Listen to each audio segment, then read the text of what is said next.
My mate Josh here has sneaked us backstage with quite literally millions and millions of pounds worth of cars. And they're off.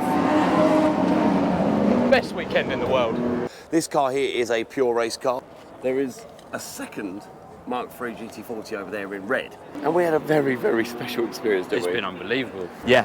Wow. This is just the way it left slap. I mean, every little bitty detail. Even like the fabric round the side of the windows there.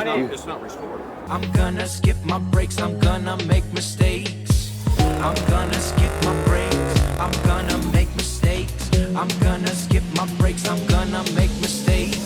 Look at the beautiful stars, I wanna drive a faster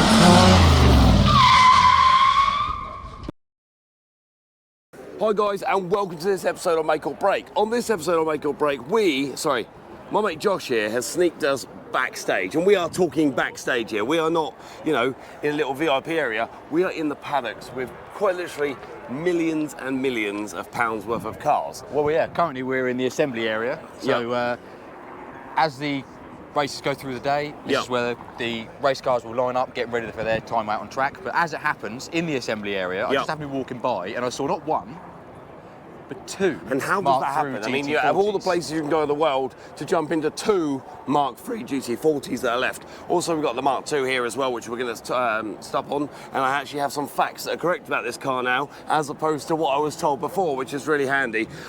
So first of all, the silver car behind you, in some ways, kind of looks like a steel body car. If you're looking at it from a quick glance, you'd imagine it to be unpainted, when you look at it. But this, guys, is a real GT40 Mark III, and it is absolutely beautiful. This car here is a road-going car. So the Mark IIIs were predominantly a road-going version of the Mark II, Mark I race car, and there's a few details you can really find. So this car here, it's got the 4-branch into 2 into 1, and that obviously goes below the luggage compartment at the rear. So those little details there take it away from being a race car. Josh, any things that you're picking out straight away that are slightly different? Straight away, I've been straight in and I've taken quite a few pictures on my phone of the dashboard, the way that the clocks are arranged, the way that the rocker switch is arranged, the style of the steering wheel, the height of the steering wheel, because these are all things that we are finding really, really, really difficult to get any kind of data on. There's tons and tons of data out there on Mark I and Mark II GT40's, but there's very little known about the Mark IIIs because there's only 7 in production anyway. So it's really, really great that we've been able to see one, because now we've got some kind of point of reference. Nice AC Cobra there for us. Nice Cobra cutting about. To interfere with our sound.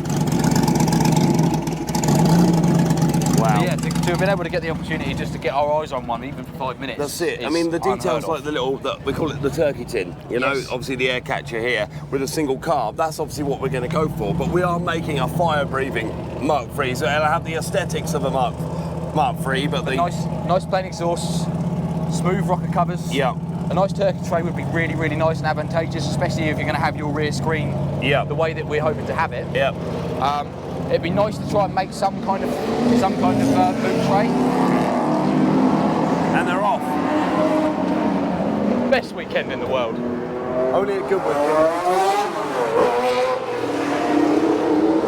So, obviously we've got our ZF gearbox, which is not a gearbox that we're going to be able to find or use reasonably. We've got a UL1. We can notice straight away that it's got some really nice, big, substantial, chunky drive shafts. And the alley uprights are very similar to what we have. I was just about to say, the uprights and the top and bottom arms that we're planning on using are very, very similar to that. So if we can try and get ourselves some kind of anti-roll bar. I think the roll bar really adds to the look and the feel as well. It's straight away, it's going to sort of make the back of the car look a lot more genuine. 100%. And the Boreani wheels, I mean, we're going to have to get reps there. I can't pay 10 grand for a set of wheels, but they are beautiful and they are, they're very, very nice. What I am going to do is I'm going to take a photograph of the tyre size, and that'll give us Let's go over quickly to the Mark II here. So this Mark II here was at the British Motor Show a couple of weeks ago, and we were fortunate enough to film it. What we didn't have at the time was the authorisation to remove the rear clam and allow us to inspect it a little bit closer. This car here is a pure race car. Obviously, you can see the differences straight away with the bundle of snakes here, which obviously wrap around. What a lot of people don't know is these pipes themselves are all individual. What you normally find with an exhaust manifold is that the exhaust manifold will be made in one piece that can be removed with 8 bolts, and it is completely removable and interchangeable. What you find is each pipe here, as you can see, there is a gap between every single exhaust manifold. So each one of these snakes can actually be removed and individually replaced if you needed to. You know, very rare that you'd actually need to replace it. As we found out on ours. As you did. And obviously the ITB up Webbers, I think these are amazing.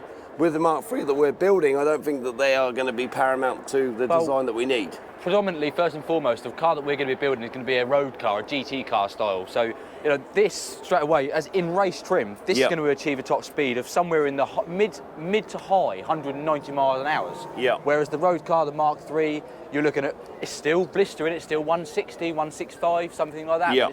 But it's a lot less, a lot more refined, a lot more reserved than the raucous Mark II race car. So independent throttle bodies, as much as they'd be lovely and they'd look amazing under the rear screen of our rear clam, they're not. And remember, we are hard up garage, so we are on. We are hard up, yeah. So 100%. There you go, guys. Mark III. This is a Mark 1.5, I believe. So you know, it's a mix between the two, but it is absolutely beautiful. And obviously, you lovely people out there with the GT40 Owners Club, I know that there's going to be some people out there that will know facts more than we do, and we've been very, very fortunate to be given a fact sheet on both of these cars here to actually allow us to, you know, hopefully do a bit of a talk over with some sexy videos in a minute and show them just how beautiful this car is. Yeah, really nice information, and we've got some really good opportunity to get some pictures, silly things like I'm going to take some photographs of all the separate they're catches. really lovely. They're not polished, they're satin, which is, you know, they're unfinished. But the headlights for me, the chrome bezels around the headlights for me, that is what it means to me to be perfect, because our designs at the moment, the headlights we're using, I believe are a 4-inch or a 4.25-inch headlamp, but they don't have the bezels like these, so we can machine these and make them ourselves, which is nice. You'll probably find they're the same as something else. One last thing I am going to do. The only thing this one doesn't have, which I don't know if the red one does have, is the one that we saw in the Peterson Museum had a clasp in here that allowed you to put your fingers in and undo it and actually remove the centre panel quickly. This has a different kind of, they're called Protex clasp here, which allows us to move that. But little parts on this car were stolen from different. No, you're not allowed in. He said if we cannot go in, he'd appreciate it. So we'll have a look at the pedals. So have a look at the pedals. So yeah, no worries. Here you go. So straight away, the seats you can see are absolutely beautiful, and I love the seats. They're really narrow, really fine. He said if we could not go in, he'd appreciate it. Yeah, so the pedals in our car are floor mounted, but they're also floor mounted in the genuine car, so that's a really positive thing. They are slightly off square to the seat. I'm trying to set the camera right down in there, and you can see straight away that they are off to one side. So the fact that ours are off to one side isn't going to be terrible. I'm loving the double stitching on the door cards. You've got a vinyl, like double stitching door cards. We're going to keep hold of those. Really nice. But again, very simple to replicate. Leather back here as well, which is black. And it's just very simply trimmed in black carpet all the way around. Our dashboard is very similar to this. Some of the stuff here in this area, I think we're going to be able to replicate as well. So obviously, we're going to use aluminium panelling, but this is all there's no steel. reason why we can't use steel and paint it and make it look kind of authentic, because we can work around. We've got the same U-shaped transmission support, the same as this with the brace bar over the top. We can replicate that quite nicely. I really don't care too much about the luggage rack. Even if it's just a piece of folded tin with some clips on it that we can just bolt down, so that it just looks. I want some lovely exhausts. To be honest, if you want nice big cans, we can put nice big cans on it. I think that. The thing is, once the rear clam's down, the fact that we're going to have wire wheels on it, the fact that it's going to be the same colour as the Peterson car. I mean, there's only so far that we can go. We are hard up.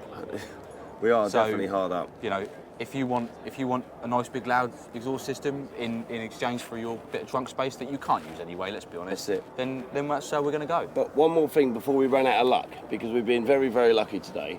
There is a second Mark III GT40 over there in red that I think we need to go and have a look at. So basically, I'm stuck in a position, okay, because I really want to do a baby blue colour, which is one of the original cars of the 7 cars.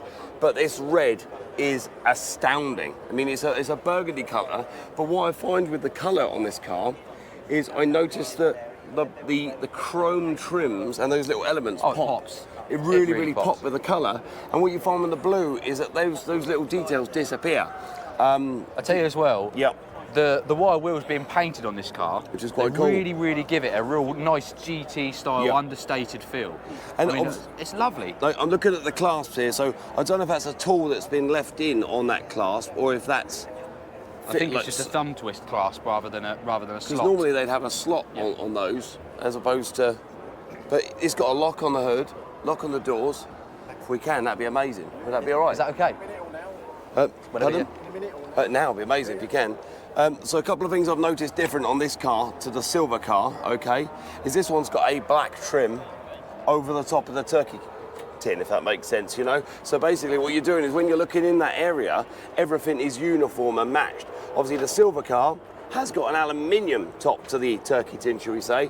And look at this. Once again, we're going over the small details here that is going to make our car right. This is a road car again, so this isn't screaming 400 or 500 horsepower, but what it is, it's finesse. It's a road going car. Not a race car. Not a race car.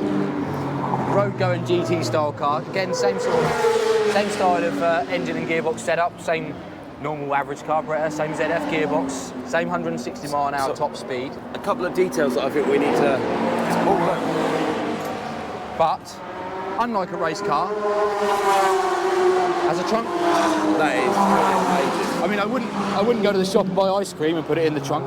No, but however, it does have a trunk. It does have boot space. Well, it does I reckon qualify as a road car. put a spare wheel in there if it, you know.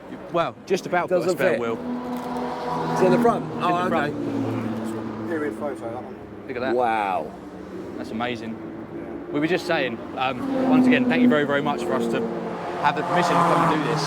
I flew to the Peterson Museum and they allowed me to go into the vault when the whole place was shut, and we got the blue one out and I got to look around it, but someone went home and locked the safe, so we couldn't get the keys to even look inside it, which is a pain in the bum. So we spent the best part of 9 years trying to get some kind of information on a Mark III, because we're trying to rebuild an old Mark III replica that we've come across. I think of the 7, this is the only correct one.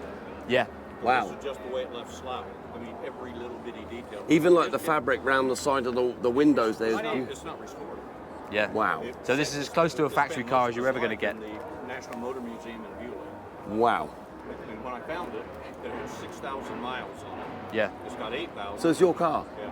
I believe Wow. I've seen a YouTube video of this at a show, actually. I believe I've seen a YouTube video of this car at a show. And I believe... That was in Amelia Island. I think it might have been, yeah. 'cause Amelia you were Concourse, stood wasn't talking the guy through it. It was about a 10-15 minute YouTube video. Wow. It's called Cars That Matter. 68 Ford GT40 Mark III. This car matters because Ford made GT40 Mark I's and Mark II's that were very successful, but they didn't have any road cars. They decided they would make a Mark III that's strictly a road car. They made 7 of them. This car sat in the National Motor Museum in Beulah in England for 30 years. Yeah, it's funny because that's one of the only videos that I've known to find of a genuine Mark III to try and get any kind of point of reference, because we want to try and make our car as close to an original without going overboard as we can. I was quite lucky. So basically, John Togeteher, who developed the Cobras and some of the suspension on the early cars, well, he made himself 3 GT40 Mark III's for himself. Yeah. So there was 2 Mark. I didn't know that. Yeah. So when he was making the Togeteher Dax replicas, he made a GT40, 3 of them for himself. And his daughter, they were all sold off after he passed away. But the Mark III that he built was all cut up, and they basically made it into the Ken replica from Ken Miles replica from the movie. So they took the back off, the original body, took the front off, got rid of the window frames and everything. And we were like all a bit, you know. So we bought this rubbish KVA kit car. And what we're doing is trying to make it as correct as we can. But we're going down a bit of a weird route. So we're going to have it as like basically a Mark I, Mark II race performance, but with the elegant lines and the beauty of a Mark III. But the window frames, so the gentleman said, oh, I've got some old window frames out the back that came off, what's it called, John Togeteher's car. Are you interested? I said, oh yeah, it'd be amazing if I could get them. You open the box and they were immaculate, polished. And I turned them over and there's some kind of engraving with the old engraving tools back in the day. And a friend of mine who works at, what's his name? send me a photo of them. So I sent him a photo to him. He goes, turn them over and show me exactly where the welds are. I went, okay, sent it to him. He went, oh, would you take £10,000 for them windows? I went, no. He said, well, he goes, oh, they are new, old stock, original Ford window frame Mark III. So, That's fortunate. very, very lucky. And that's all it is, we're very lucky, you know. And we're trying to do it right, we're trying to do it justice, you know. We've been very lucky so far, really, with some of the bits and pieces that we've found. If you look at the shocks, Yeah. we sent them back to Coney, UK, and they were going to paint them and put decals. Yeah. We're not doing that. Yeah. We sent the gearbox back to ZF. Yeah. We're going to make them look new, and I said, that's not what we're doing. Yeah. The brake, we weren't going to be able to, we're going to send the brake masters and boosters Yeah. to Girling. Yeah. And they said, we can't guarantee you get the right ones back. Is that what they are? They're Girling masters. They are Girling. We FedExed them to Apple Hydraulics in the USA. Wow. And then they FedExed them back to make sure we got the exact. So we've got a floor mounted pedal box in our car, but it's Yeah. a Willwood pedal box. It's It'll one of those work, it'll things. do the job. If it's something that we can reuse, we're going to have to reuse it. We haven't got an unlimited budget, but it is floor mounted, and it was one of the things I wanted to check because obviously in some of the Mark 1 and Mark 2 GT40'S, they're bulkhead mounted, but in the Mark 3 I noticed that they are floor mounted, so it's something that we can leave as it is. Yeah. Which is another nice thing for me because it's one less job I've got to do. Where is this car kept on a regular basis? It was at the National Motor Museum. Is that Bewley, is it? One of the things that we questioned, although Barry found pictures, the headers were chromed. Yeah. Because we got pictures of these in Slough. And I asked Phil Remington before he passed Yeah. about the rocker covers. I said, were they chrome or pressed steel or aluminium? And he said, whatever's on the shelf. Right. Yeah, because I think ours got a 302 in it. Unfortunately, it's got a Renault UM1 gearbox, but we're never going to be able to. Realistically speaking, we're never going to get a ZF. We've had them heat treated box. and done all the bearings and done what we can. But one of the things I wanted to make sure we got right was the rocker covers, the turkey tray, and the carb cover. Because when you shut that clam, that's all you really see through the top of the rear window. So to make sure that that's right, if we're going down the route of an accurate GT copy of a Mark III, that's got to be right. The main worry I have is the wheels. The Boreanis they're £10,000 a set for repops, genuine ones nowadays. So we have to go down and find a way around that, you know. I say all we're going to be able to do on that front, as far as cost is concerned, is try and find a vehicle that's on wires that are as wide as we can, that are on centre locks. They've got these date coded as well. Yeah. Perfect, thank you very much. There's a lot of room to warm the engine up. It's just not a Ford experimental. Right. Everybody's got the X on the connecting rods and the crank. Yeah. Change the thing. I said, nobody's going back. Leave it as it is. Yeah. We're not aiming for mega scary power. We just want it to make somewhere roughly what the factory cars did, which was just over 300, I believe. That's fine. That's plenty. They told everybody it's pretty more like 250. Yeah. It's not like the Dodgers where they told everyone it was low, and then they went out on the track and actually checked it, and they were higher, weren't it? But if we can get ours done and get it dynoed and have it at a wheel horsepower of somewhere near the factory sort of estimation, that'd be fine by us. I think that'd be lovely. There's plenty of power. Obviously, you like Fords. You a Mopar guy as well, or not really? No, and I was a Jaguar guy forever. Yeah. And I just kind of like these American engines. Love Yeah. Ford V8s. My dream car is a Di Tommaso Pantera because it's Italian styling with, American horsepower. That sort of a car that I'd have. They were terrible, They were awful to drive. Awful to drive. but today you can make them good cars. Yeah. Greeny, it'll be all right. So we're definitely going to have to do something about our bottom arms because they tow in at exactly the same sort of they angle match, as the don't they? prop. Ours are kinked. They're rubber jointed on the inner edges and rose jointed on the outer. Yes. Only the road version had rubber joints. All the others are rose Yeah, jointed. we've gone down the polybush route, I think, with a lot of our what you're suspension saying bushes. is, so yeah, our this rose is rose bush is jointed here. and it's rubber at the front. But that's quite unique, isn't it? I've never. Yeah, very. It's it's been amazing. I mean, our hubs are pretty good. They're a pretty good copy. Obviously, our shafts are going to be different because we've got a different gearbox. We got full, machined aluminium castings of copies of these as well. So we've got proper uprights. It was a KVA, so it had horrible 1980 suspension on the front. Believe it or not, the whole front suspension setup was the front cross member and front suspension and steering rack out of a Mark V Cortina. So we've basically They've been locked all nailed that up off, underneath. put an exact replica tube chassis, twin uprights. Coney are working with us, so we're trying to find period correct ones that we can either refurbish or rebuild, or even put them in. But it's not about having new stuff off the shelf. It's about trying to put some period correct. We're not worried about them being new. We're worried about them being as close to what we've just seen now as we can. As we can. New is lovely, but we'd rather right. So to be able to get some footage and some pictures of some genuine cars is going to push the build on. But this is amazing.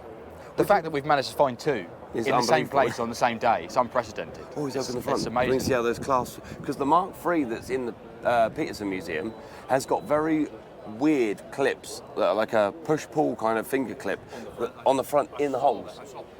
I've been out there to the Peterson, but I didn't see the car. We went up for something else. Yeah, It's locked in the vault, I believe, isn't it? It's in the vault, yeah. So you have to get access to it, but we were quite lucky because one of the YouTubers who I film with is a man called Freddie Hernandez who owns a channel called Tavares. He's got like 2.9 million. He's on more money than doctors a month. It's ridiculous. And he managed to get us, limited access to the car and stuff. So we flew out and filmed him. It was amazing. Are you comfortable us filming the car and going around it?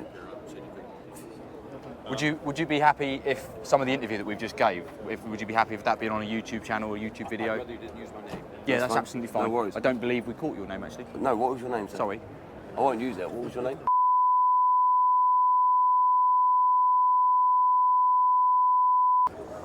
Absolutely beautiful. Thank you so much for letting us have a move. Oh, it's, The Peterson. Yep. Peterson's a lot of publications. Yep. Car and Driver was one, and I got to know those guys out there. Yep. And they said we're going to send you a magazine. I forget, it might have been Car and Driver 1971. There was an article called Mayhem in Manhattan. Right. And there were 3 of these at a Ford Performance dealership in Manhattan for the price of one. They couldn't sell. Couldn't give them away, apparently. hence they only ever had 7 in production. Well, yeah, they made more apparently, but there was 7 that was sold apparently. Is that right? If they made more, I wouldn't wear them. Huh? If they made more, I wouldn't wear them. No. Right. I've got a funny feeling yours is a 750 because we managed to acquire a brand new 4-barrel Holly. Those you can get from Holly, but I think I did look at it just for the hell of it, see if you can get a 715. Yeah, very, very hard to find. I was sponsored by Year One out in Atlanta, and they flew me out, and they've got a lot of the race car parts on the shelves, and they gave me a book all signed, everything like that, and they gave us a free carburetor, intake manifold, cylinder heads, everything. It was so lucky. We've been very, very lucky. But lovely to meet you. Good meeting you. Keep being awesome. Thank you for your time today. Really appreciate everything. Yeah, let's do a finish up wonderful. with Yeah, our it's been video. really, really nice to meet you, and thank you very much for your chat. Thanks very, very much for allowing us the opportunity. I had some unbelievable offers to sell it. Yeah. What'd you get? Someone told me about put a price on a car, there's one of 7 off. Yep. So not to be very crude by swearing, but someone said that money, they make that shit every day, you know. It's experiences and, you know, stuff in life, you know, can't take it with you, can you? Interesting, good way to put it. That's it. Yeah. Right, you ready? This is worth more than money. I think your experiences, your memories, the things that you've seen in your life. I can't-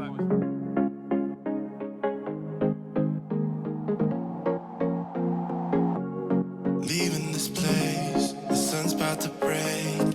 You're riding shotgun. The feeling we chase, I'm wide awake. Take me away now. 'Cause I won't go down the same old path again now. No, I've been running out of air, so let me catch my breath. Feeling I've got's making me crazy. If I'm having a good time, don't you blame me. Yeah, this feeling I've got's making me crazy, making me crazy. So I'm just gonna drive.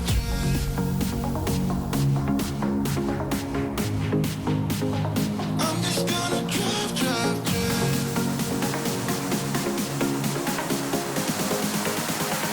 I'm just gonna drive.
you're doing it then.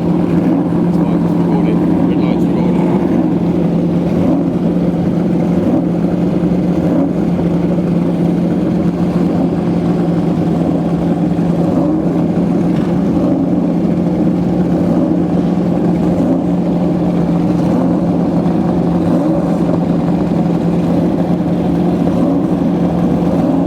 So we've just seen two real GT40 motorways.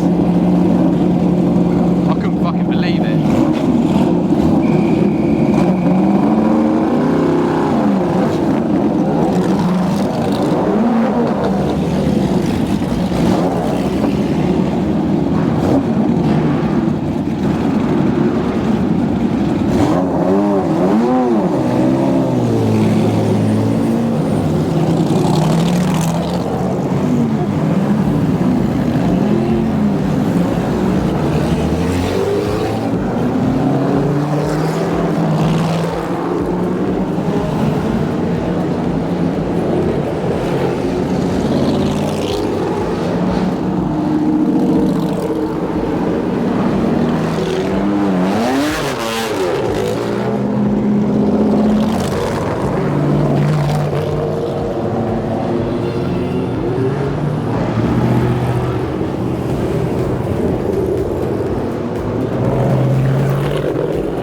Pack all this shit away. So there we have it, guys. I hope you enjoyed our video at Make or Break this week. And we had a very, very special experience, didn't It's we? been unbelievable.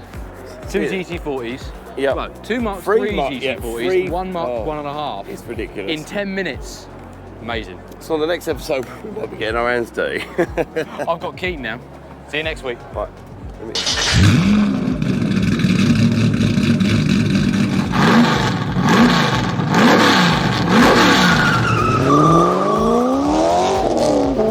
Hi guys, and welcome to this episode of Make or Break. We are finally back. We're back to the GT40. Quick reminder, hit that subscribe button, the like button, and then the bell button, so you get alerts when we release new episodes, and follow us on social media too for extra stuff and more alerts about videos we're releasing, which at the moment is every Sunday and the odd Wednesday too. Bye for now.